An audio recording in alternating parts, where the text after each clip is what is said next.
Our mission is to be the leading low-carbon hydrogen producer in the UK. And this slide, what I want to talk about is really two things: speed and scale.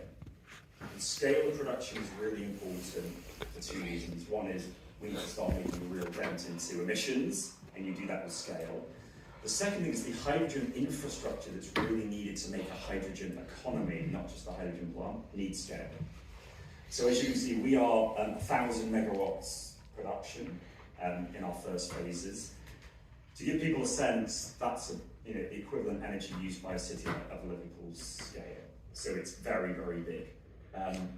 More importantly, in terms of CO2 impact, we capture about 97% plus the CO2 from methane, and that means we capture about 1.8 million tonnes of CO2 a year, over 10% of the industrial emissions in the region.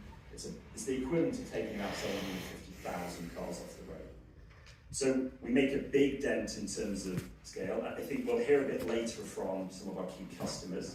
Really important to know, hydrogen may be used in the future for many different purposes.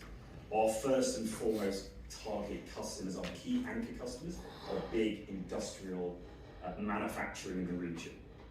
The employment in the region, about 340,000 people employed in manufacturing.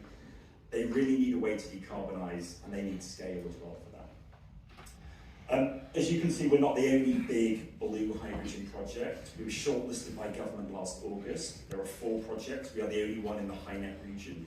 The other 3 are all in the northeast cluster.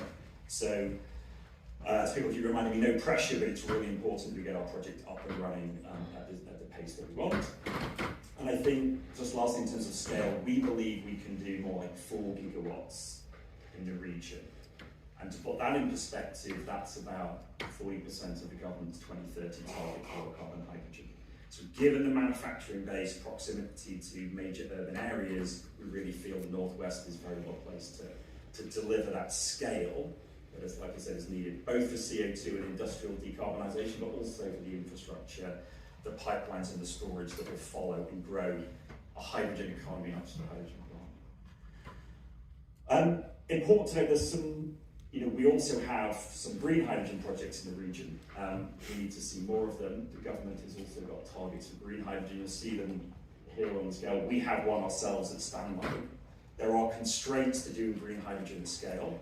As the earlier speakers mentioned, we need both. We have a 14 megawatt green hydrogen project at standby. I'd love that to be a gigawatt. It's just not possible to make it that big. We will try and make it bigger. But as you can see, as Steve Rutherford mentioned, really the blue hydrogen will help spark the infrastructure, get the scaling, and the real big industrial decarbonisation for some of the big industrial companies that need hundreds of megawatts, not tens of megawatts. And then the green, hopefully, when we come back in a couple of years, or even next year, we'll see many more green projects. Other thing I wanted to talk about briefly was speed. Speed's important for 2 reasons. One is it is a climate emergency. The second is an economic one, which is almost every large manufacturing business in the region, including the Vertex project, is owned by a multinational company. They have options. The United States, famously has got an enormous subsidised program for hydrogen. It's incredibly simple, and money and capital and jobs and skills will flow to those other areas. The UK is still at the forefront, and actually the Northwest is still at the forefront.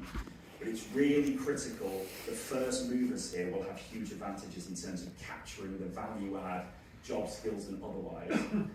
And there's always a lot of doom and gloom talking about government and how hard it is.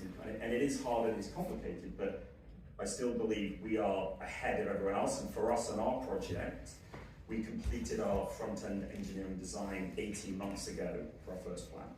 So in terms of our timetable, we hope to be in first production in 2026. We hope to make final investment decisions close to the end of this year. We're spending tens of millions of dollars already on the project. And with that, we really expect to be the first large low-carbon hydrogen project in the world that will be made, completed right here in the Northwest. So lots of challenges. I'm very privileged to have the role to lead Vertex Hydrogen, given the impact we think it's going to have on the region, but also what an exciting project it is to have. So with that, I'm around most of the day, and I think I've used up my 5 minutes. Thank you.